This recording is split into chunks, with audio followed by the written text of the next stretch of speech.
Hello and welcome. I am Scrapperlock, and this is a continuation of Session 0 in our Starforged Alpha Cluster game. I've made a couple of changes here before we get into character creation. I rescaled the map, wasn't happy with the way the hexes were, and now if you look at the ruler, this thing is about 4,000 light years across. I basically did that by, if we go to the galaxy map, just so you can see how I worked this out. This is a spiral galaxy. I made it Trianguli, which is about 60,000 light years across. And then, although it's obviously not straight on, it's an angle. There's perspective here. It's not perfect, but I estimated that this was about 4,000 light years across to scale with this galaxy. And so that's how big it is, and that makes each hex 100 light years in size. I also, just for scale for myself, I wanted to know, well, how many stars would there be in a 100 light year by 100 light year by 100 light year hex? Now, we're not going vertically because this isn't a three-dimensional map, it's a two-dimensional map, and we're going to assume that the stars are kind of up and down within the hex. They're not all in a plane. We're not going to worry about that. But if we turn it into a plane and just look, I assume that the terminus here is about, it might be a little denser, but it's about the density of the Milky Way in the area of our sun. Just to give us a perspective, the typical stellar density there, if you do the math, I don't want to get into it, would be about 200 stars per hex. Not doing a hexagonal volume, just a hexagonal flat area. I did the conversions. If you're doing density, how many solar masses per parsec or whatever, it's about 200 stars per hex. I think I did the math on that right.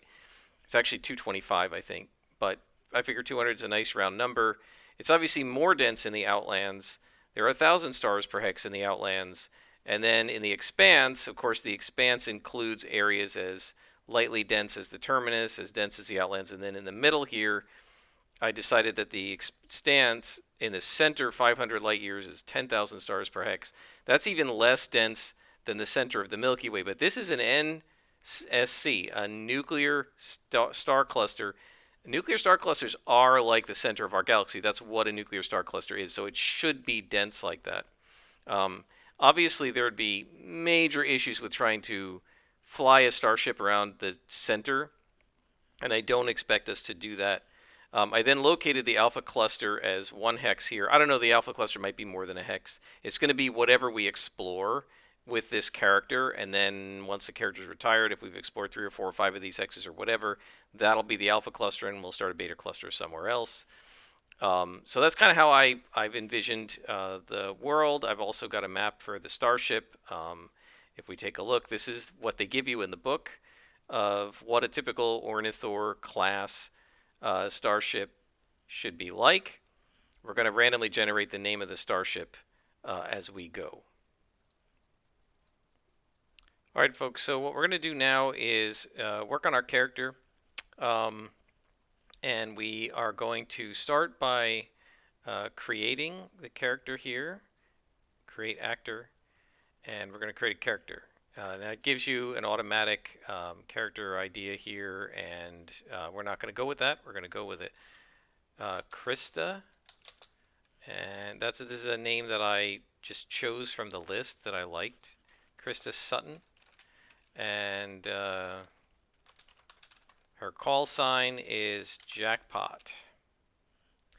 And so that's kind of the first thing you do is kind of set that up. So now we're going to charge 2 paths. So the way this game works is that each character starts the game with a few assets. These are in the game, and when you're playing pencil and paper, they're actually cards. You can print out or buy them, and you lay the cards down next to your character sheet, and they have a bunch of attributes and stuff on them.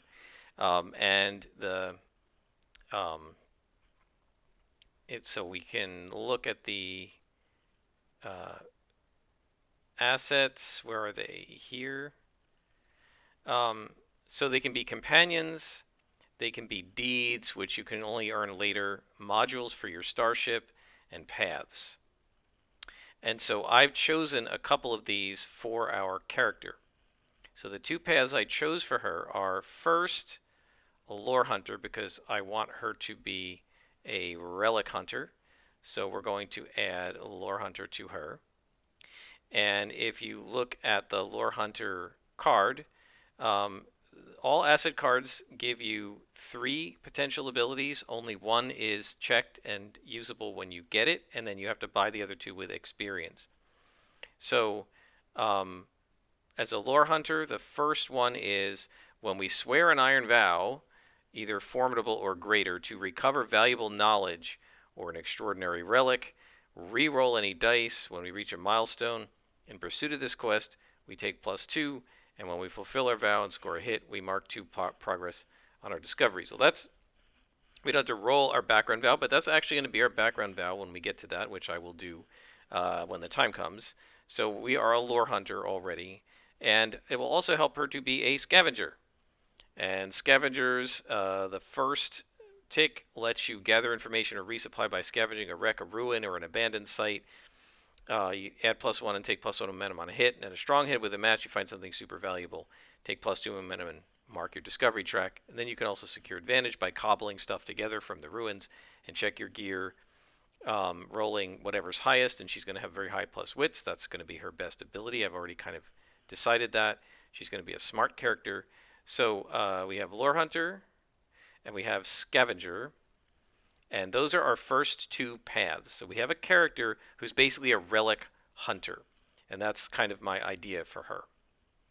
The step 3 is to write a backstory. So I've done a little thinking about this. I didn't want to make you watch through it, but we are going to do some rolling of random names and stuff like that.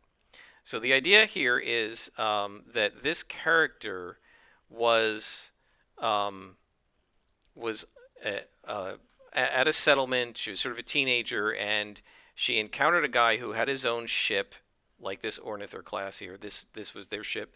He had his own ship, and he was a relic hunter, and he was like in the local cantina telling stories, and I don't know how she met him. We'll figure that out as we play. But she was always kind of bored, and kind of Luke Skywalker didn't like living in her settlement, which I haven't named yet. And so she is frustrated, and what she wants to do is leave. And when she hears his story, she decides she wants to go with him. So she stows away on the ship, and by the time he finds her, he realizes she's got some useful skills. She's pretty smart. She's a lot younger than he is. He's getting older. So he agrees to take her on as part of his crew. So this is the background that I've written for her. There isn't really a spot for this, so we're just going to put it in the notes. Krista always wanted to get away from her colony. So now we're going to use the oracles. And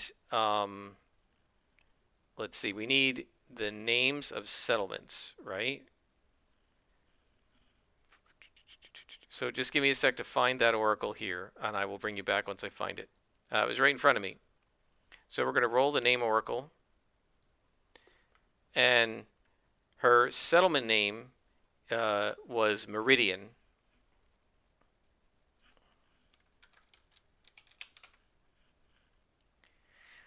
And I'm going to just boldface that because that's an important one. When she was a teenager, she met an old relic hunter named. And so now we need character names. So his given name, we don't need that. We want to roll it. Was Azriel. Well, that's interesting.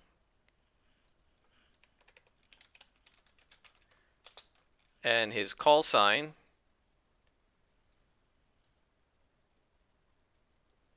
was Pyro. Well, that's interesting.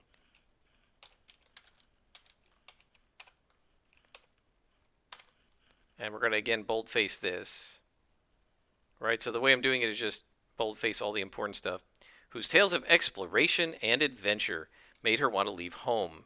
She stowed away in his ship, the And now we have to figure out what the name of his ship is. And I think, yep, there's the name of a starship. So his ship, and now hers, is the Storm Swept.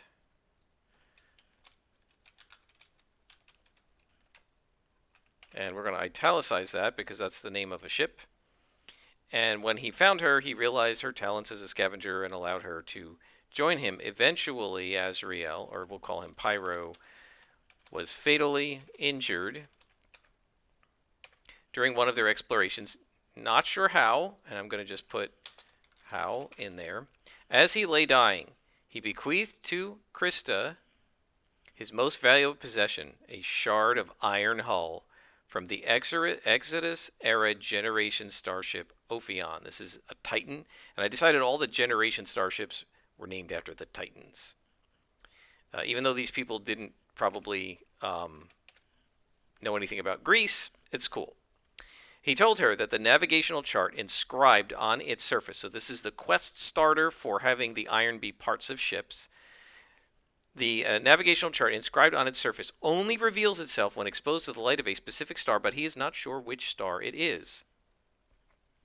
He tells her the map will lead to the most important secret knowledge in the forge. He told her, should be, that the map will lead to the most important secret knowledge in the forge. So this is secret knowledge. And he made her swear, so this really should be that Pyro told her. Sorry that I'm rewriting this, but I teach writing. Pyro told her that the map will lead to the most important secret knowledge in the forge, and he made her swear on the shard, right?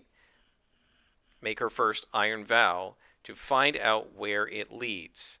And thus she became an Ironsworn.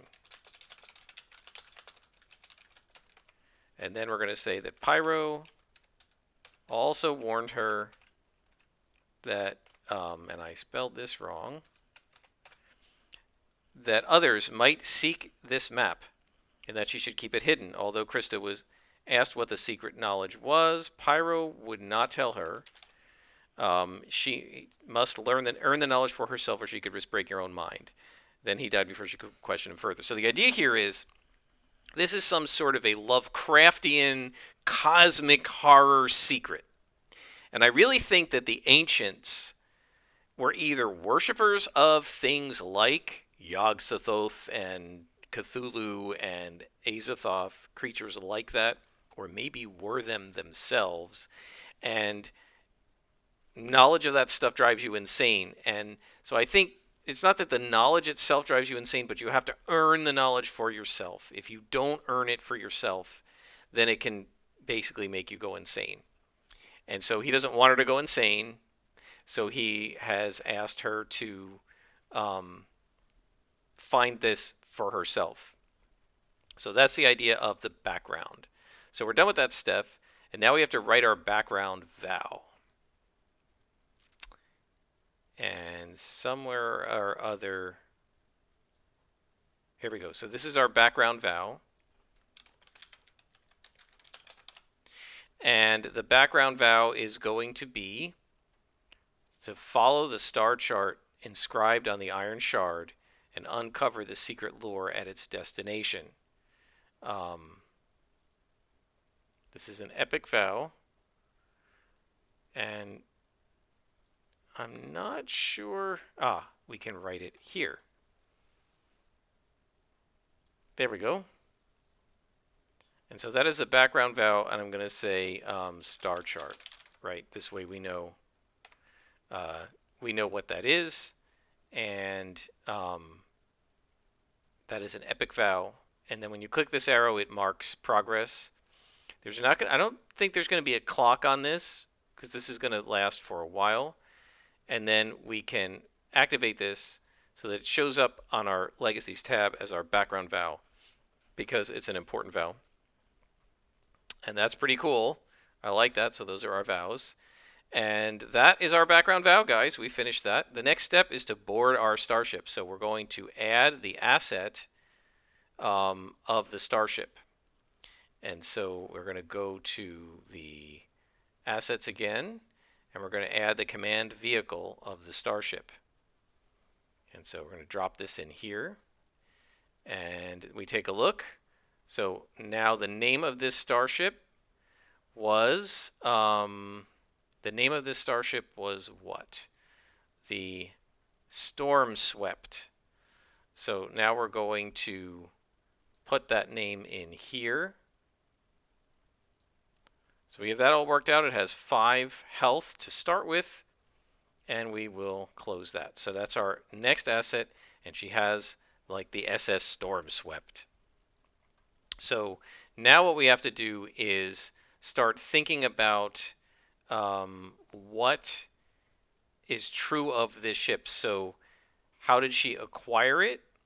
Well, she inherited it from a relative or a mentor, right?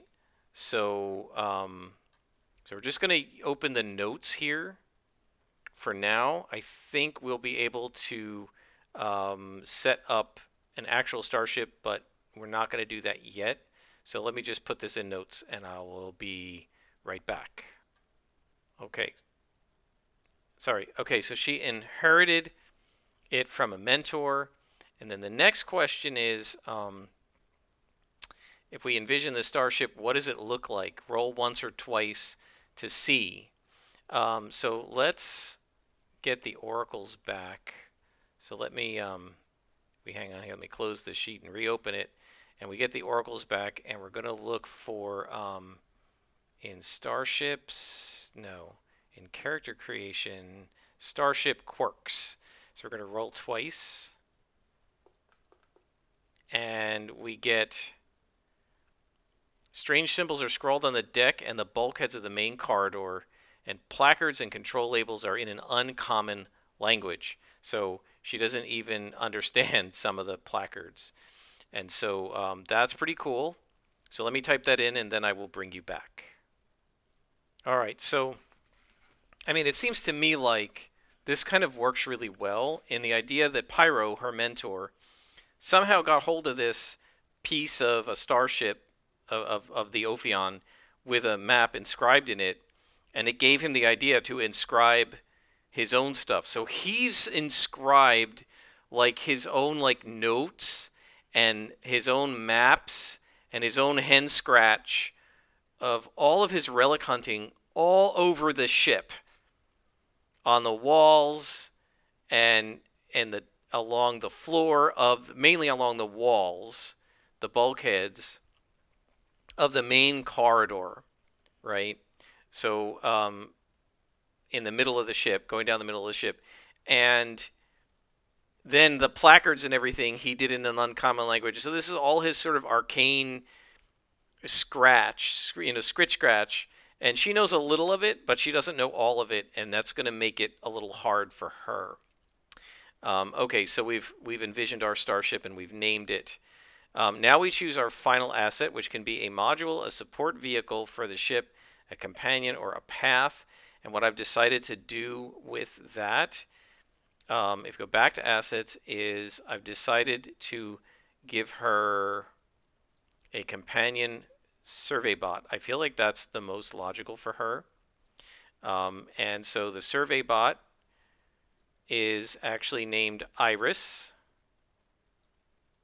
which stands for Independent Reconnaissance and Investigation Sidekick. It is an Iris. And the survey bot scans the path ahead when you undertake an expedition over land, not while on the ship, or within a site. It's kind of like a delve. Add +1. Later on, once per expedition, again, over land, not on the ship, you can secure an advantage by sending the bot to scout ahead. And when you explore a waypoint, this is sort of like delving a site or whatever, you can roll its health and so on. So its health should begin at 3 because it hasn't been hurt yet, and it's named Iris. And it's like a little floating bot, which I've got a little bit of art for that I found online.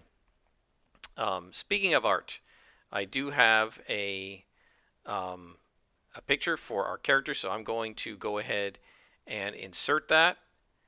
And once I do, I will bring you back.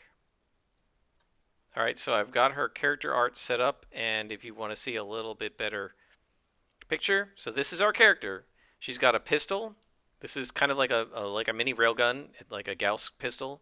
I call it a, what is it, magnetic flux pistol or an MFP. I'll get to that. And she got a scanner in her hand, and so that's what she looks like. And if you want to get a close up of her face, that's what she looks like. She wears these little goggles, and they're just, you know, protect from the sun of a bright planet, that sort of thing. Next, we have to set up our stats. So our stats here are Edge, Heart, Iron, Shadow, and Wits, just like they are in Iron Sword, and we've got to set them up. Now, the default is to do 3, 2, 2, 1, 1, but I'm going to use the easier array, the same one I used in the Ironsworn game, because, heck, we died in that game even with the better array. So I'm going to go ahead and use the easier array, and that is 4 Wits.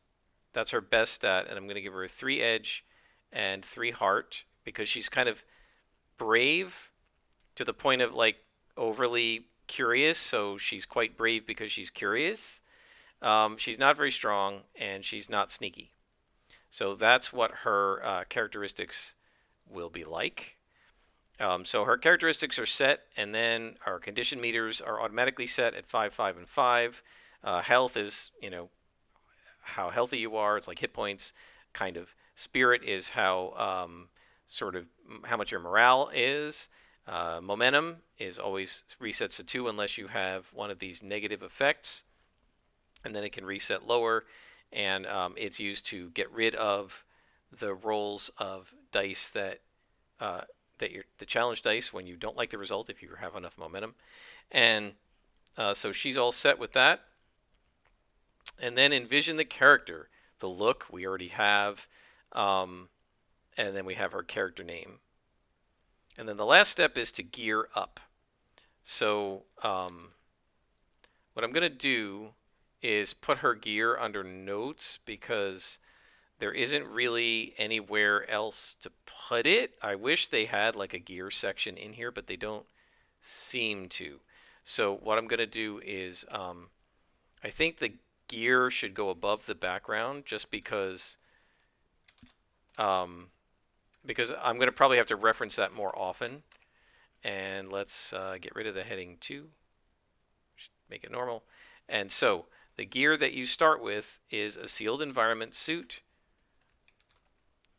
flashlights and headlamps for the suit, a toolkit, a med kit, and a personal communicator. So she has all of that. And you also get 5 other items that you can, like sort of personal items that you can pick. So you get 10 total items. So the first thing is I'm going to give her pistol, which is the MFP 920 magnetic flux pistol. So this is basically like a railgun. It's what's called a Gauss gun. I did a bunch of research on like what to call these things. I don't want to call it a Gauss gun. Gauss is an Earth person. Now the Gauss unit is called Tesla. Tesla's an Earth person. I don't want to use that. I don't want to name it after people from Earth. So this is a magnetic flux pistol, and the reason it's 920 is it's a 9mm by 20mm slug, which is like the 9 by 19mm bullets in a 9mm gun.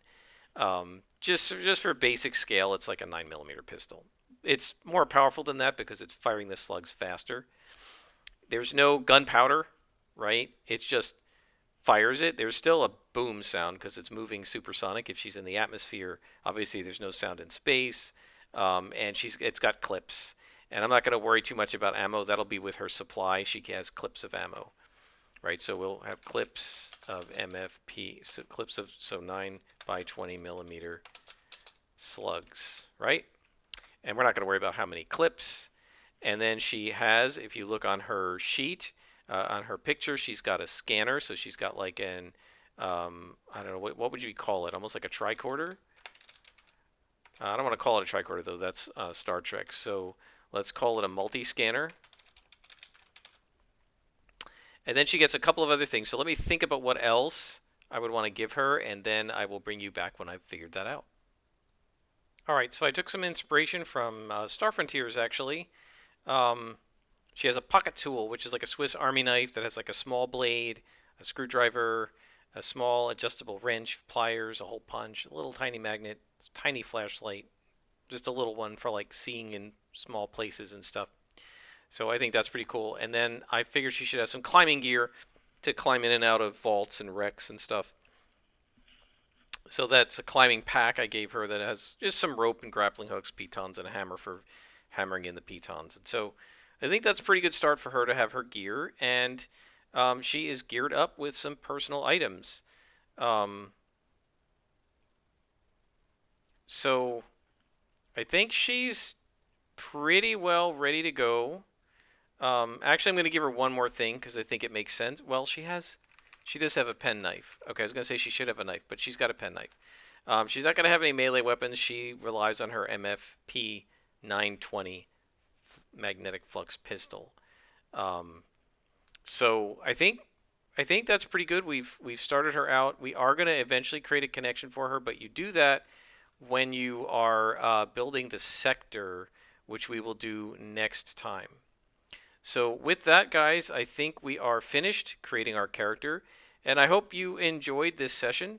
Until next time, and the next Session 0 chapter, I am Scrapperlock, and this has been character creation and sector creation and universe creation in Starforged Alpha Cluster.